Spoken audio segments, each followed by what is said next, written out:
मोहम्मदुर रसूलुल्लाह को आखिरी नबी कहा गया। भागवत पुराण और कल्कि पुराण और भविष्य पुराण के अंदर इन तीनों किताबों में 24 ऋषि महान बताए गए और 25वें ऋषि को महान बताया गया है, जो सबके अंत में, सबके लास्ट में आएंगे, जिनका नाम कल्कि होगा, नराशंस होगा, उन्मा होगा, बहुत से नाम उनके बताए गए। ये नाम होगा उनका। ऐसा कोई हेतु बनता नहीं है कि इसमें मोहम्मद आएंगे और दुनिया का कल्याण करेंगे और अज्ञानता को मिटाएंगे। मोह और मद रूपी अंधकार जो ज्ञान से इसका विनाश होता है, ऐसी बात अगर ये कहते हैं तो वो बात एक इनकी सत्य बात होती, बाकी ये बात तो बनावटी है। इस जैसे मौलाना को कुत्ता कहेंगे तो सारे कुत्ते इकट्ठे होकर हमारे दरबार में आ जाएंगे, हमारे यहाँ आ जाएंगे और कहेंगे कि इस मौलाना को कुत्ता कह के कुत्तों का अपमान क्यों कर रहे हो। हिंदू और मुस्लिम के बीच नफरत पैदा करने की खाई खोद रहा है।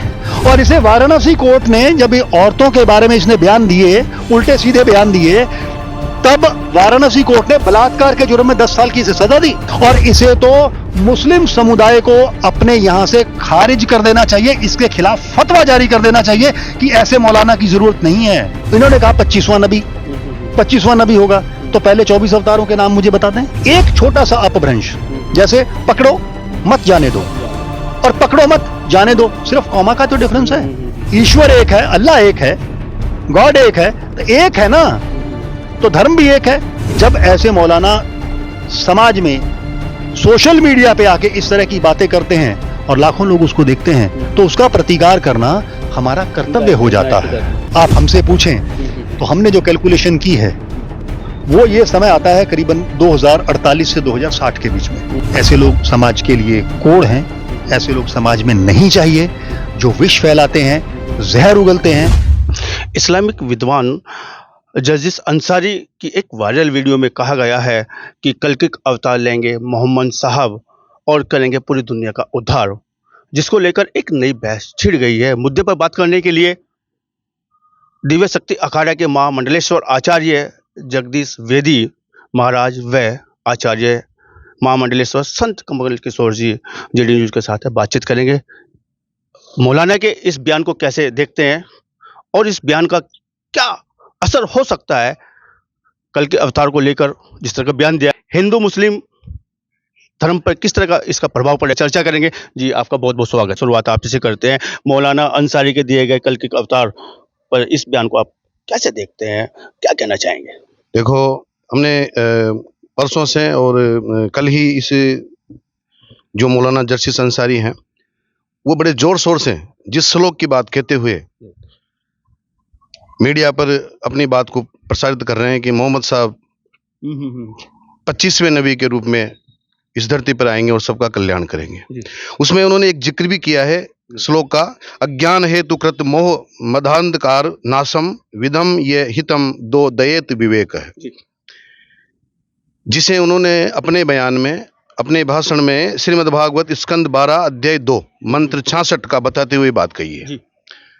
जबकि स्कंद 12 अध्याय 2 मंत्र उसमें 44 ही है, 66 उसमें मंत्र है, 66 मंत्र ही नहीं है। 10-20 मंत्र जो उन्होंने बढ़ाए वो कहाँ से कैसे बढ़ाए? वो उन्होंने कैसे बढ़ाए? वो जबकि उन्होंने भविष्य पुराण में बात कहते हुए 323.5.8 ऐसी नंबरिंग दे के श्लोक को बताया, जबकि उसमें पुराण में ऐसी कोई नंबरिंग नहीं है, श्लोकों की नंबरिंग ऐसी नहीं है। भविष्य पुराण में भी उन्होंने ऐसे कहा तो इसके संकेत वहां है नहीं। स्कंद पुराण में भी इस श्लोक को देखा जाए तो वह वहां मिलता नहीं है। उन्होंने कहा है कि इस श्लोक में उन्होंने जहां से भी श्लोक लिया है, कहां से लिया है वो तो वो जाने, बाकी मोह और मद की बात कही है। मोह और मद, उन्होंने दो शब्द, अलग अलग शब्द है ये, एक मोह है, एक मद है। जो माया में, माया के रूप में, जब माया में ये जीव लिप्त हो जाता है उसको हम मोह कहते हैं। मोह ही सबसे बड़ा अंधकार है। जितना भी अज्ञान है, यानी घोर जो अज्ञान है, उस अज्ञान के कारण मोह और मद, मद यानी अहंकार, ये दोनों ही अज्ञान के हेतु हैं, अज्ञान के कारण ये पैदा होते हैं, जिसकी वो बात कह रही हैं। जबकि ये मोह और मद है तो ये इनका नाश कैसे होगा? इसका नाश कैसे होगा? ज्ञान के द्वारा होता है। तो ये जो श्लोक इन्होंने कहा है, इसमें ज्ञान विवेक की बात इसमें लास्ट में आई है, अंत में आई है, लेकिन ऐसा कोई हेतु बनता नहीं है कि इसमें मोहम्मद आएंगे और दुनिया का कल्याण करेंगे और अज्ञानता को मिटाएंगे। मतलब ये आप ये कहना चाह रहे हैं कि ये मोहम्मद का नाश करने के बाद ही कल के अवतार हो सकता है। मौलाना ने इस शब्द के, इन दोनों शब्दों की जो संधि की है, जिसको उन्होंने बताने का काम किया कि मोहम्मद, क्या ये वास्तव में जो मौलाना गलत है या आपकी प्रयोगशाला जो आपने सिद्ध किया खरा, जिसको हम कहेंगे जो आपने अध्ययन किया हुआ है, उस अध्ययन के आधार पे क्या सच्चाई क्या है? सच्चाई ये है कि मोह और मद अलग अलग शब्द होते हैं, और इसमें हम काम, क्रोध, लोभ, मोह, अहंकार, इसको इसकी भाषा में इसको लेते हैं, ये शब्द अलग अलग हैं। जबकि बात ये होती है कि अज्ञान हेतुकृत मोह मदांधकारम, तो इससे ये सिद्ध होता है कि मोह और मद रूपी अंधकार जो ज्ञान से इसका विनाश होता है, ऐसी बात अगर ये कहते तो वो बात एक इनकी सत्य बात होती, बाकी ये बात तो बनावटी है। चलिए रुक करते हैं संत कमल किशोर जी की ओर जो है और बात करेंगे इनसे जो है अंतिम पैगंबर माने गए मोहम्मद साहब को। कल के अवतार वाली बात कहाँ तक सिद्ध होती है जब मौलाना कह रहे हैं? तो ये पहली बात तो इसे मौलाना कहना ही गलत है, ये मौलाना है ही नहीं। कुछ लोगों ने इसको संज्ञा दी है कि ये कुत्ते की तरह भौंकता है। तो मैं आपको एक छोटी सी उदाहरण देता हूं कि अगर इस मौलाना को कुत्ता कहेंगे, इस जैसे मौलाना को कुत्ता कहेंगे, तो सारे कुत्ते इकट्ठे होकर हमारे दरबार में आ जाएंगे, हमारे यहाँ आ जाएंगे और कहेंगे कि इस मौलाना को कुत्ता कह के कुत्तों का अपमान क्यों कर रहे हो? ये तो कुत्ते से भी गया गुजरा है, कुत्ता फिर भी वफादार होता है। ये तो ना अपने धर्म का वफादार है, ना अपने मजहब का वफादार है, ना अपने मत का वफादार है, ना अपने संप्रदाय का वफादार है, ना अपनी कौम का वफादार है। ये तो फूट डालने वाला आदमी है। उदाहरण के तौर पे बताऊं, जीडी न्यूज आपसे जो शब्दों को चयन अच्छा हो उसकी आपसे जो अपेक्षा करते हैं। चलिए अपने बात जारी रखिए। हाँ देखिए, इसने जब ये बात कही थी पीछे कि आंखें खोल कर देखो, हम 25 करोड़ नहीं 35 करोड़ हो गए हैं, मरेंगे या मारेंगे, मरेंगे तो सबब, मारेंगे तो शहादत।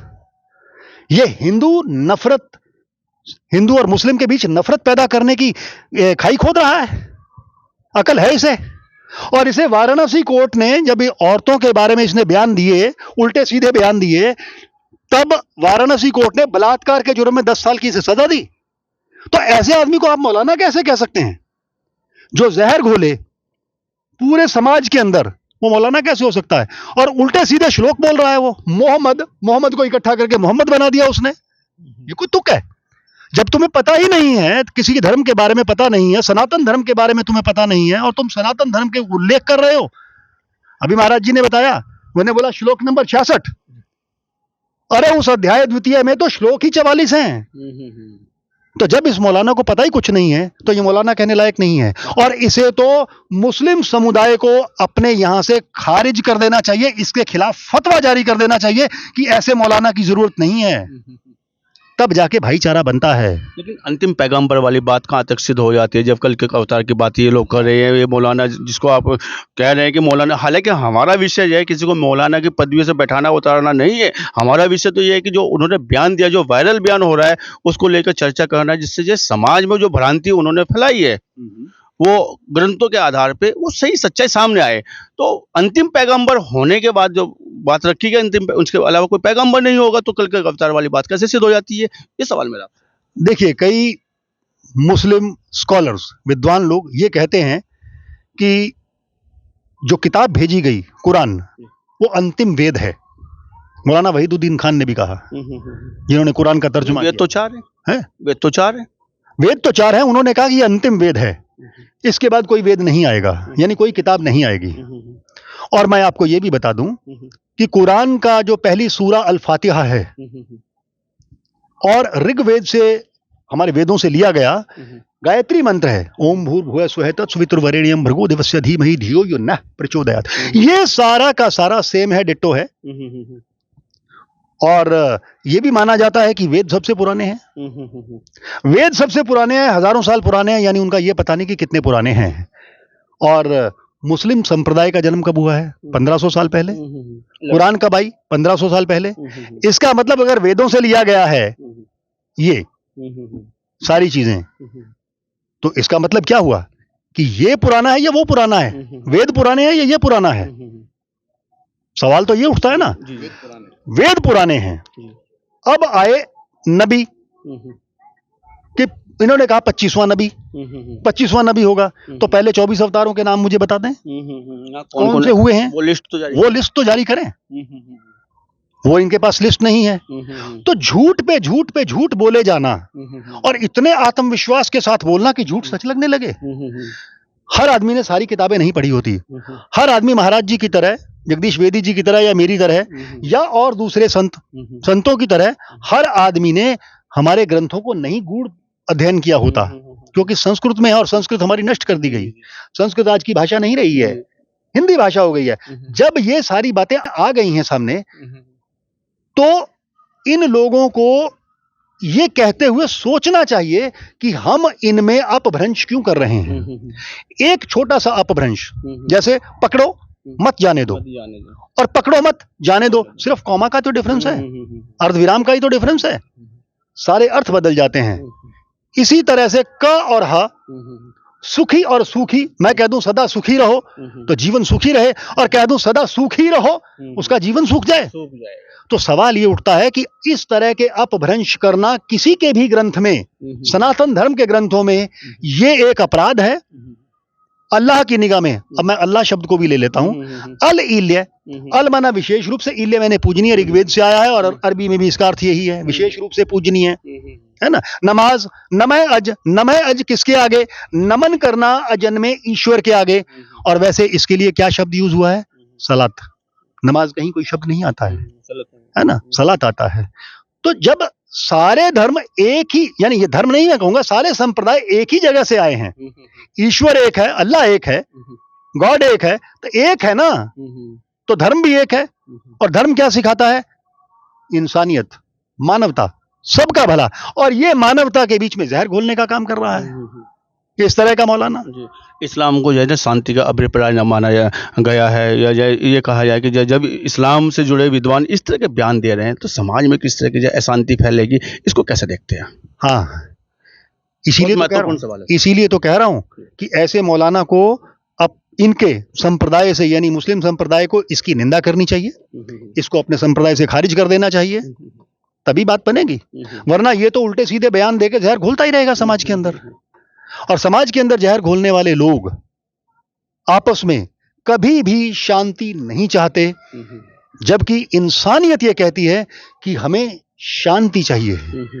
हर इंसान शांति से जीना चाहता है। और ऐसे लोग अपने को आपको बढ़ावा देने के लिए, अपने आप को दिखाने के लिए कि हाँ हम तुम्हारे मौलाना हैं, है ना, औरतों के बारे में गंदे गंदे शब्द बोलना, ऐसा कहीं कुरान में नहीं लिखा है जो ये बोलता है। कुरान 114 की 114 आए थे, मुझे जो सूरा है मुझे सारी याद है। सवाल यह कि किस सूरा में लिखा है, किस हदीस में दिया है, बताइए, जो ये मौलाना बोलते हैं। तो इस मौलाना को खारिज कर देना, वैसे तो हम ऐसे मौलाना की बातों पर ध्यान नहीं देते हैं, लेकिन जब ऐसे मौलाना समाज में सोशल मीडिया पे आके इस तरह की बातें करते हैं और लाखों लोग उसको देखते हैं, तो उसका प्रतिकार करना हमारा कर्तव्य हो जाता है, बस और कोई बात नहीं। चलिएगा, बातचीत करते हैं कल के अवतार को लेकर, क्योंकि कल के अवतार अभी हुआ नहीं है। ऐसा माना जाता है कि जब कल के अवतार होएगा, कलयुग का अवतार होगा, तो एक जानकारी भी होनी चाहिए इस समय पे, जो कल के अवतार क्या है और ये अवतार कब होगा। ये बहुत अच्छा प्रश्न पूछा है आपने। कल की अवतार, कलयुग का इस समय तीसरा चरण चल रहा है। देखिए, पहले आयु होती थी 400 वर्ष, फिर हुई 300 वर्ष, फिर हुई 200 वर्ष, फिर करते करते 120 वर्ष पे आ गई। पहले कुंडली भी 400 वर्ष की बनती थी, फिर 360, फिर 300, इस तरह से कम होते होते आज 120 वर्ष की बनती है, यानी विंशोत्तरी दशा के हिसाब से बनती है। लेकिन क्या कोई 120 साल जी रहा है? फिर 108 साल की भी चरदशा आ गई, लेकिन क्या 108 साल कोई जी रहा है? नहीं जी रहा है। यानी कि आयु कम होती जा रही है। भविष्य पुराण में, विष्णु पुराण में, स्कंद पुराण में, सारे पुराणों में, हमारे ग्रंथों में ये दिया हुआ है कि मनुष्य की आयु कल की अवतार जब होगा उस समय 20 से 30 वर्ष की होगी। कन्याएं जो है 10 साल में रजस्वला हो जाएंगी, 12 साल में बच्चा हो जाएगा उनको। लोग भूख से तड़पेंगे, उस समय त्राही त्राही मचेगी, राजा कर पे कर लगा देगा, लोग जंगलों में भाग जाएंगे जहां उनको खाने को मिलेगा। रिश्तों में आपस में बिल्कुल रिश्ते नहीं रहेंगे, बाप बेटी का रिश्ता नहीं रहेगा, यानी इतनी अराजकता फैल जाएगी उस समय। वो होगा, उस समय होगा कल्कि का अवतार, भगवान कल्कि का अवतार, और वो होगा संभल में। और इसीलिए भी आपने देखा होगा कि संभल में कल्कि मंदिर भी, कल क्या और ये पहली बार ऐसा हमने भी पहली बार सुना और पहली बार देखा। आचार्य प्रमोद श्री कृष्णन जी ने, और हम भी गए थे वहां पे, और वहां पे आदरणीय प्रधानमंत्री श्री नरेंद्र मोदी जी भी थे, और हमारे आदरणीय मुख्यमंत्री श्री आदित्यनाथ योगी जी महाराज भी वहीं पे थे, हम लोग भी वहीं पे थे। तो हम भी उस समय सोच रहे थे कि ये पहला मंदिर ऐसा है, हर अवतार जब पहले जन्म ले लेता है, उस अवतार के जाने के बाद उसका मंदिर बनता है। लेकिन ये तो एडवांस में मंदिर बन रहा है, पहले ही, यानी अवतार हुआ नहीं, उसका मंदिर एडवांस में बन रहा है।